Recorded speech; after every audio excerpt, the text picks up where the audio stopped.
What's going on, YouTube? Deal with this bit. See, I told you all she wanted was the bag.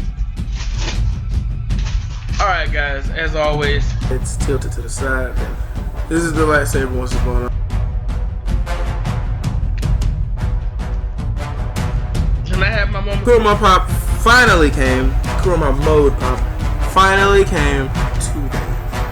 And we gonna go over it and we are going to talk about it. Let's see, how would I start this? I guess I would say that the problem that I have with Destiny is more of a core thing than anything else. I don't necessarily mind all the new stuff that they're doing with Destiny 2, but I do have a huge problem with sustainability. And that's not Destiny 2's fault. That's a trend that's been with any major release or popular video game that's been around for a couple of years. That's like the main mark of a game that's meant to last a couple of years until its next release. Grand Theft Auto, in my mind, probably wouldn't suffer from this, and it's just in my mind because I've never beaten a Grand Theft Auto game, so I don't know if it ever truly ends. I'm assuming that it does. I'm just speaking just far as that, but I think what Destiny's 2 main problem is sustainability. We recently had Mars reintroduced to the Destiny universe, and that's something I want to mention real quick. I think that Destiny 3 should have every available planet in it. I think the maps aren't even that large.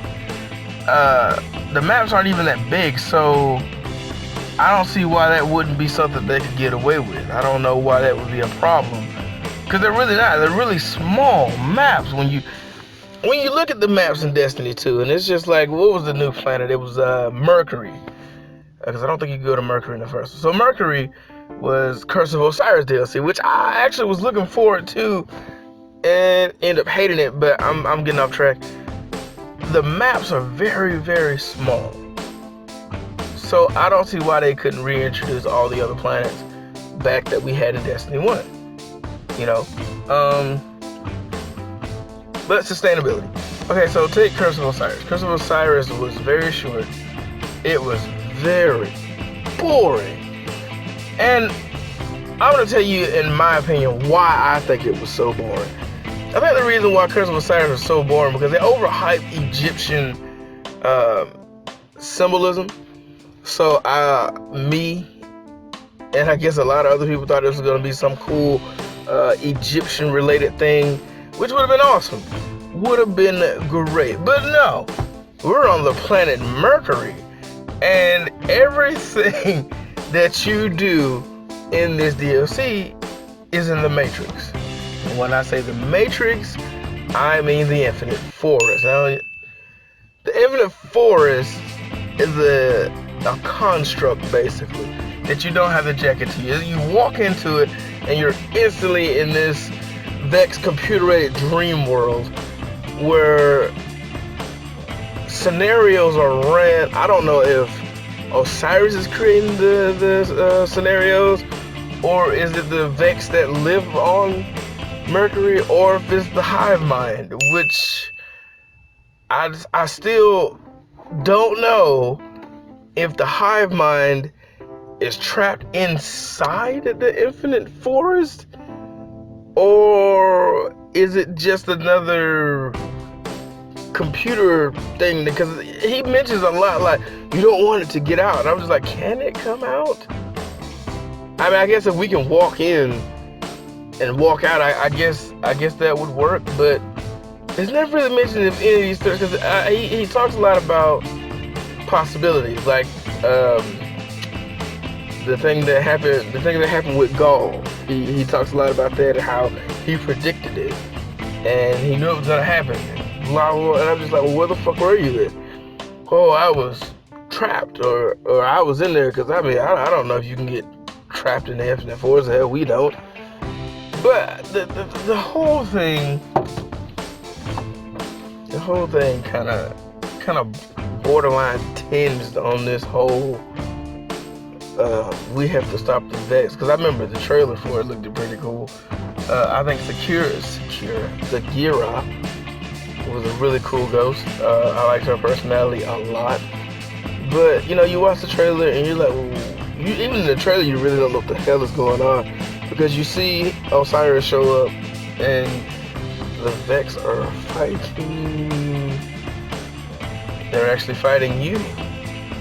Yes, there's a fire team of 3 Guardians fighting against an army of Vex. And I want to go out on a limb here and say that was in the Infinite Forest, some goddamn where, because I don't think he can ever. I think the only way he can show up like that is in the Infinite Forest, but which don't make any sense because I don't understand how to explain the trailer and what actually happens in the game. But all I know is Curse of Osiris to me was a huge letdown, and I guess they tried to rectify it with Anna Bray and the Warmind DLC, which was better.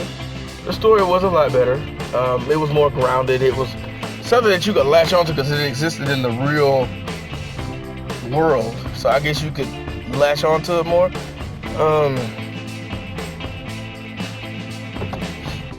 But I will say I just didn't understand Curse of Osiris. Even now I'm going back and I'm making the weapons. I didn't even know you could do that. Like once I beat Curse of Osiris, I abandoned Mercury altogether.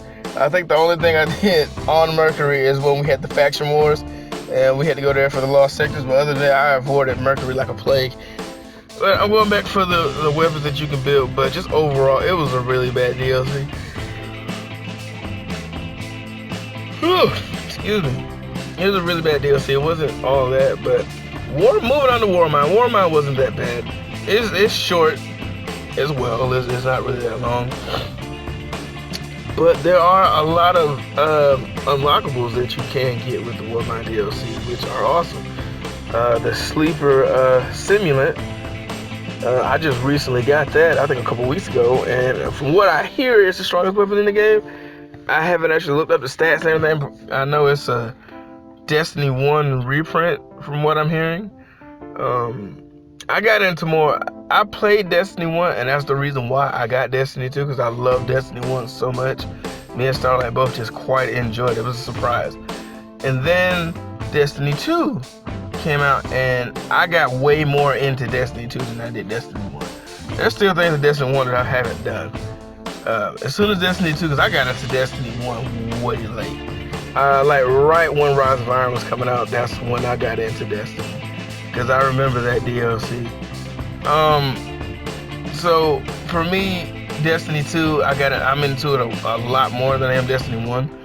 So the Warmind DLC, it gives you a lot to do. But Mars is, as I said, all the maps are small.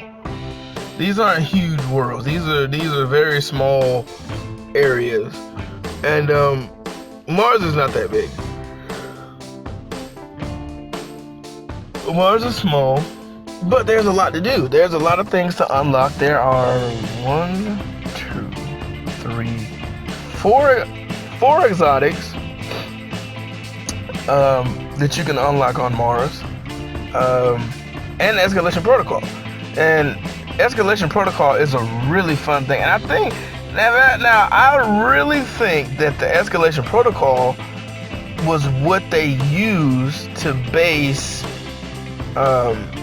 what's the new deal? Forsaken. The Forsaken DLC, the PvE, and Forsaken. I think that the Escalation Protocols was a test run because that's PvE and it's a lot of fun. But I think that I'm hoping that when Forsaken comes out, the PvE stuff is something that's like a strike-based thing. I'm hoping that's something like, oh, I feel like doing some PvE stuff because I don't know what the event is called. I don't know if it's Crucible or not, but whatever the PvE is that we've been seeing with the nodes and the crossing over, it looks like it's PvE. It looks like. But I hope that's something that I could board my ship and it's in like the strike zone. I can click on it, I can wait for a fire team, and I can just go. The thing with escalation protocols, as fun as it is, as much fun as it is extremely hard to get involved in one. You know, I didn't really care too much for the escalation protocols when Warmind came out because, whatever. I didn't really take it too seriously until some friends told me, like, try it out. And I tried it out, and I was like, this is fun. Waves and waves of enemies that continuously attack you, and you work your way up to a big boss. I thought that was really impressive. So, now I'm trying to get the armor and the weapons from the escalation protocol. I need 2 more pieces for the armor. But it's really fun, but you can't really enjoy it. And I've heard people say it's a bittersweet thing because too much of a good thing, right? It's just like with the strikes. The strikes are fun, but shit, if you've been playing Destiny 2 since it launched, the strikes are repetitive and boring now. All right, either you have Crucible or you have strikes. That's it. You can get a fire team going, but strikes and Crucible are the 2 main attractions here. So I'm hoping, and I'm really happy to see. Almost hit the Veil, but I know it's the Reef. I'm really happy to see the Reef come back because the Reef was my favorite hub in Destiny 1 because you had the tower, you had the Iron Banner. I can't remember what that mountain was called, and then you had the Reef. The Reef was my place. If you wanted to play with me in Destiny 1, come to the Reef. So, but I'm really hoping that we get to go back to the Reef and there's a new hub and it's going to be just as good as the first hub was. But I'm really looking forward to testing out this new PvE system. It looks fun. But getting sidetracked. The escalation protocols, I just wish that there's a easier way. And I'm not saying like, oh, if we make it easy, everyone will have it. And I get that. It's just like the grind for the Leviathan raid. The Leviathan raid is insane. And I applaud anyone who has prestige gear. I really do. I Tower of Spires, I pat you on the back. Because so far, I have had 7 or 8 attempts at a Leviathan raid, and I have beaten none of them. We've gotten close, but I watched a video recently on the entire regular Leviathan raid, and that's intense. That's something that if you are not an experienced Leviathan player, I don't know how you will get through that, because we could barely get off of what we did. And to have, and I'm not gonna, again, it's for people who are serious and really, and I get that, and I love that. I do. But, again, at least with the Leviathan raid, that's something that you can post, and, you can post and everybody could just come to you. Like, if you posted it on the Xbox page, the community page, people that wanted to come help you, they got your gamer tags, and they can just come to you while you wait in orbit for the Leviathan. And you can wait for them to come and join you. That's fine. I just, that just to me that would just make more sense, because you don't have I heard you don't have 9 people on world. So I just would like to see when the Forsaken comes out, because I know it's gonna be a huge system overhaul. I just really would like to see that if we're going to be doing escalation protocols, that we could meet somewhere in orbit. You can get a crew together. You, your friends, their friends could meet in orbit. And just like with the Leviathan raid, you can set it up to where you can have all fucking 9 people to join you. Hell, anything more than 7 and you're in. So you can get all 9 people while you're in orbit, and you can go straight to Mars and start the escalation protocol. And that will make a lot of sense. And I feel like, okay, if that's too easy, then make it 6.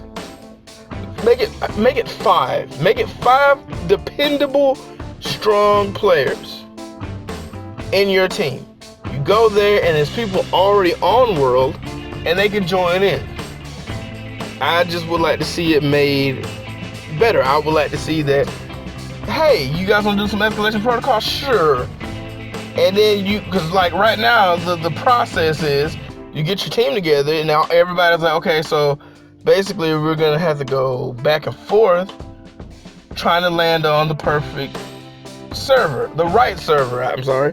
Land on the right server so everybody can meet.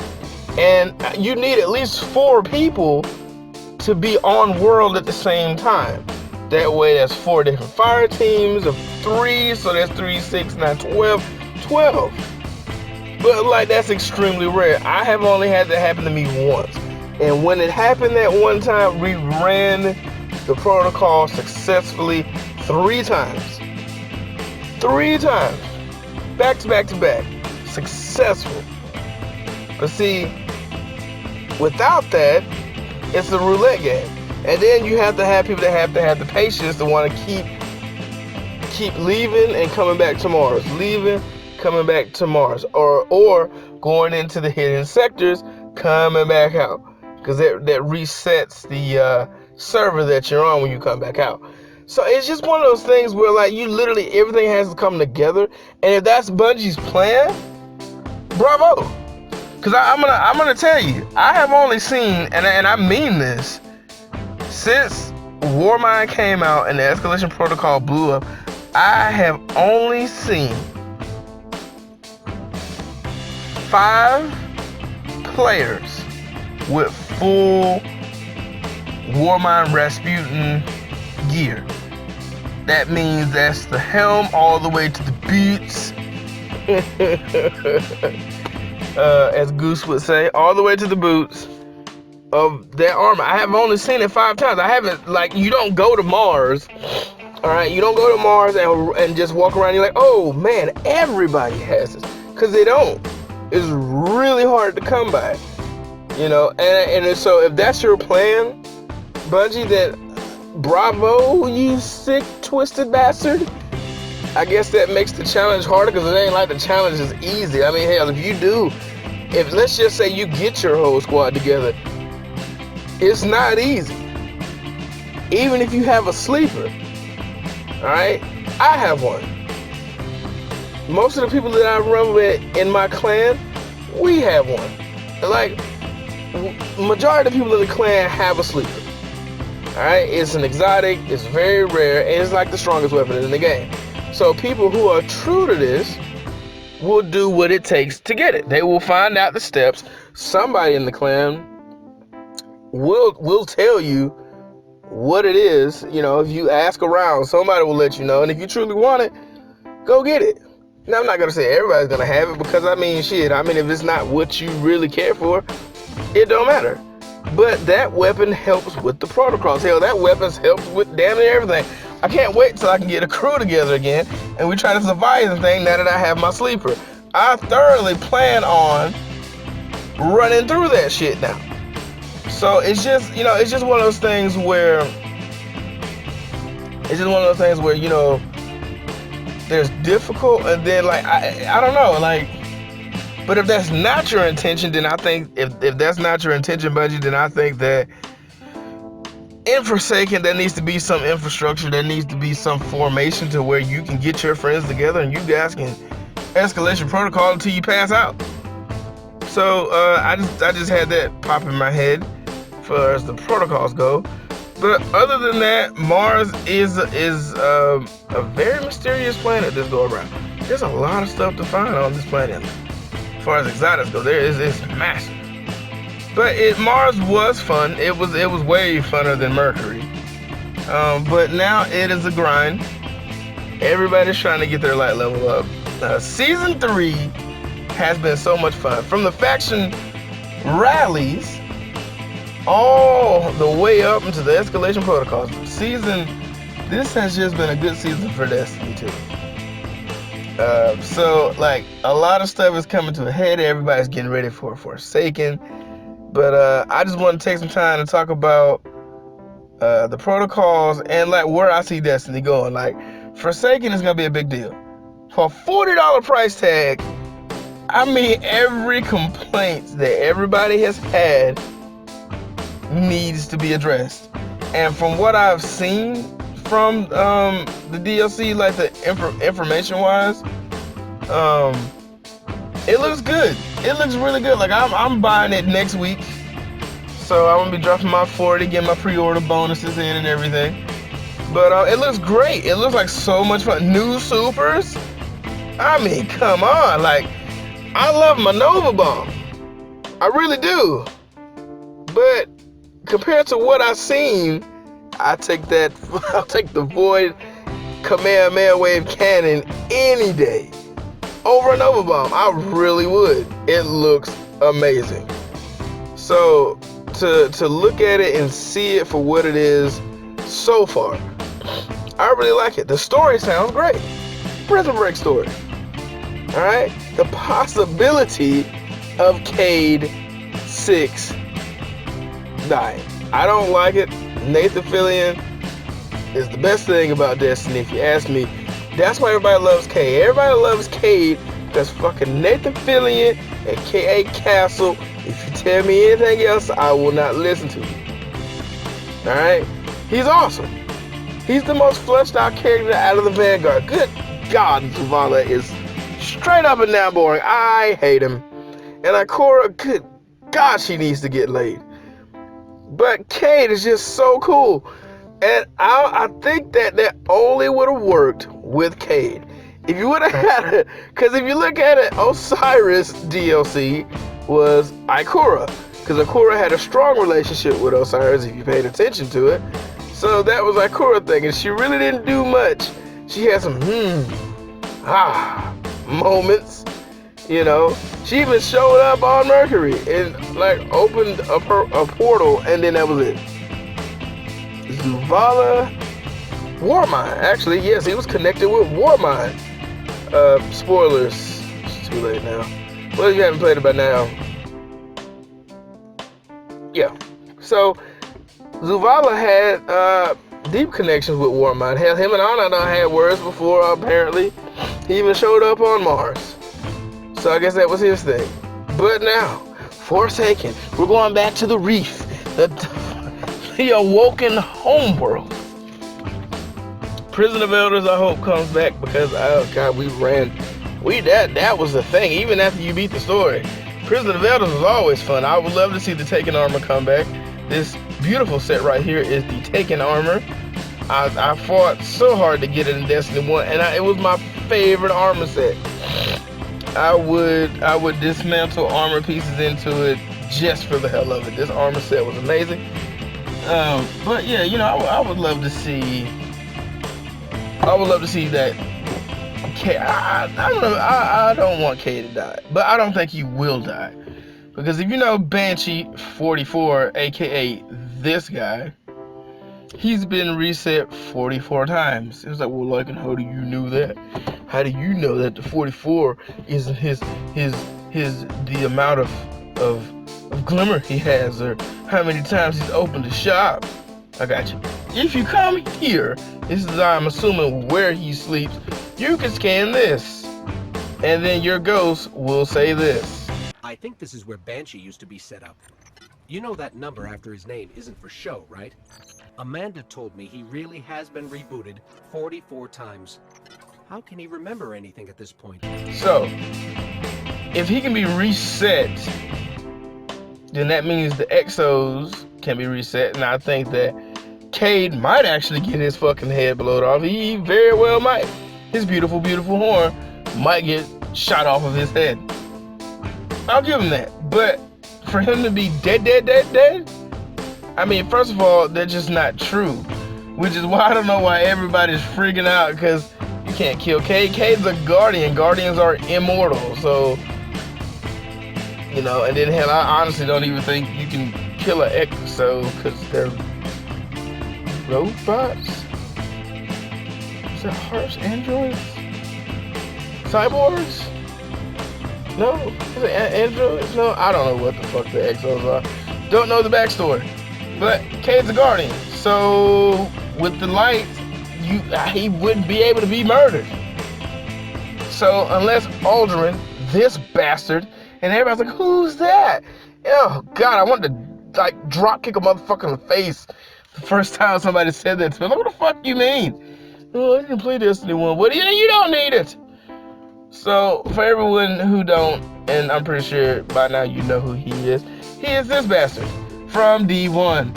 He is the Queen's brother. The Queen. Oh, we remember the Queen, don't we? Oh, yes.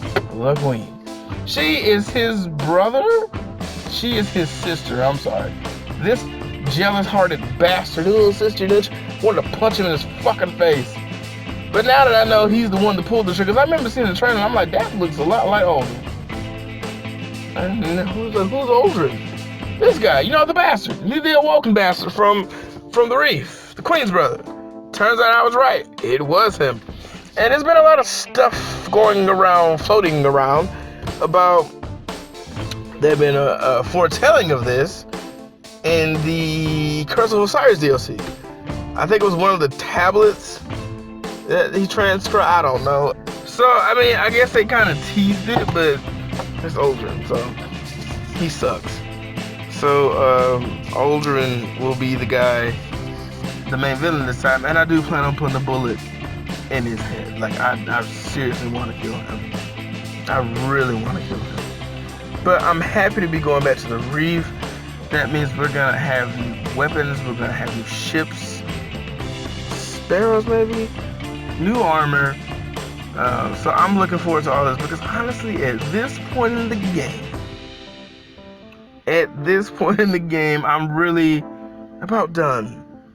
If it wasn't for the escalation protocol business with me trying my damnedest to grind for this armor, I probably still wouldn't be playing Destiny 2. I'm definitely was gonna buy Forsaken, but probably would have had a pre-ordered by now and been back on Monster Hunter, preparing for the Behemoth.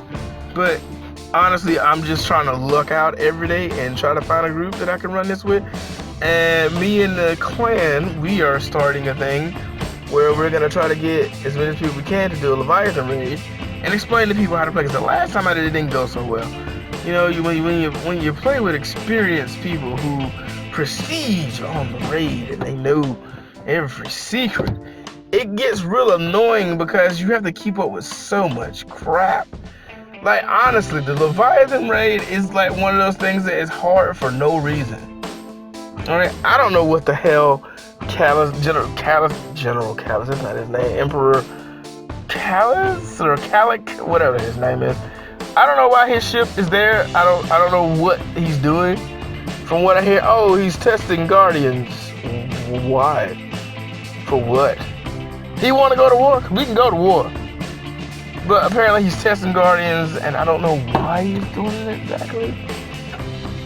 But that is his game plan. That's what he's doing. So I don't know. We're gonna try to get a group together so we can raid this thing. But it's just one of those things that I really want to do because I haven't completed one. So I don't want to be left out of anything. I want to do it. Because I gotta beat this thing. I gotta beat this, and I don't want to get to the new DLC. And I haven't done like one of the biggest things to do. So it's really one of those things where you just look back and you just go, I really want to beat this. So that's what I really want to do. But we'll just have to keep trying, and hopefully we can get a team together. If you guys want to join us, I'll put some stuff in the description on how you can get in contact with us, what we do, all of that good stuff. But yeah, it's really fun when you can get everybody together to do this big massive thing. We tried it, and like I said, it is really complicated. I honestly wouldn't have thought it would have been that hard, but man, it is really hard. So it's just really one of those things that I just want to beat, because the Leviathan raid, as hard as it is, it's not something everybody's beating. You know, I'm not the hardcore because I know people that are prestige walking around here, and that's great too. But anyways, sidetracked again.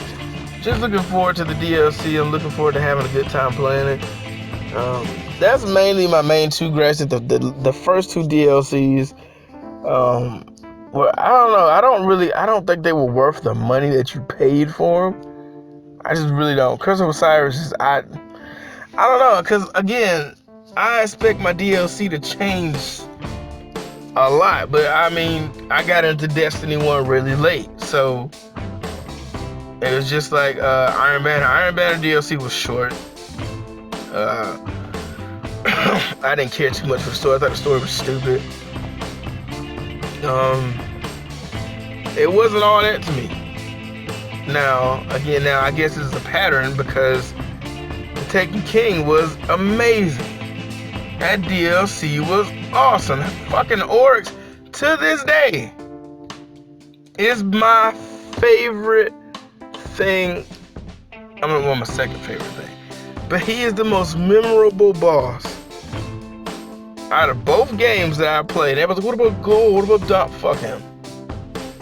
He was alright, but Oryx was the real deal. I have this on my shelf because that's how awesome Oryx is. When I found out that they had an Oryx pop, I had to track it down. The Taken King was awesome. I really wish that I could have my goddamn sword back from Destiny 1 that was made out of the Spellbreaker? Spellbreaker? What's that Spellbreaker? Oryx's sword, something breaker, shadow breaker, guardian breaker,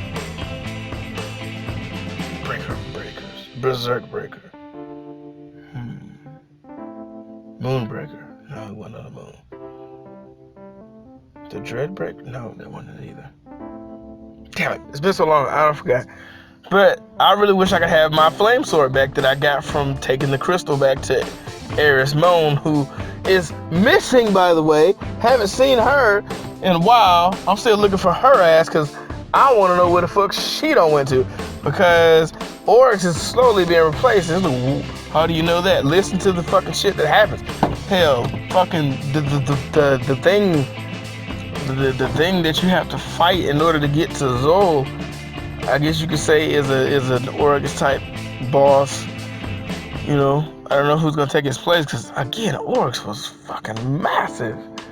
There hasn't been a Taken, or not even a Taken, a Hive King of that nature. Ooh, he's not the Hive. Oh well, if Oryx is not the Hive, please let me know, because he looked Hive to me. Because the Taken, they're not even really a race. They're just creatures that Oryx resurrected. And apparently he resurrected an entire army. And somehow it's still functioning without him. So I don't know who's controlling the Taken at all. Because Crota's dead, Oryx is dead. I don't know who's next in that line. But Oryx was amazing. He was an awesome villain, and we haven't got that yet. We haven't got a villain of that caliber yet. So if you would have asked me who I think went between Gaul and Oryx, I would laugh in your face. But I guess it's me. But we haven't had an Oryx caliber villain since Oryx, so I guess this is the trend of two DLCs that are mediocre at best, and then something massive and huge that's gonna change everything. You know, and that's what the Taken King did. The Taken King changed a lot. So it was really awesome to see that and to have that. So it looks like Forsaken is going to be that big, huge DLC that takes Destiny 2 into that memorable space. So I'm hoping that the story is really heavy and huge and just so much fun. I'm already looking forward to it. I've been hyped about it since I saw the trailer. And then once I saw like the development thing that they did on it, I was just like, okay, I'm down. Forsaken will sell by itself to that core Destiny audience. I'm not buying Forsaken for the new supers. I'm not even buying it for the new PvE stuff. I'm buying it because the story looks great, and I'm just a huge fan of Destiny. Destiny 2 is broken in a lot of ways. It's not like the greatest thing, but if you always find something new. Whew, excuse me. The grind is what brings people back to this game. Like I said, I've been playing Destiny 2 since launch, and I haven't even beaten a Leviathan raid yet, let alone a prestige one. So it's just one of those things that it's just gonna get better with time. Like I said, Faction Rally was really fun. Why they did it back to back like that, I don't know. But it was really fun. And I was happy that Dead Orbit won, because I've been Dead Orbit every time there's a faction war or a rally. Dead Orbit just makes the most sense. They're the smartest of any other factions to me. So, you know, it's just one of those things that no matter what you do in Destiny 2, you're gonna find someone to do it with. For watching, I know the video was long, but I just wanted to make sure I got everything off my chest as far as how I feel about Destiny 2 going into Forsaken. Alright guys, you're great. Thanks for watching, and I'll see you in the next one.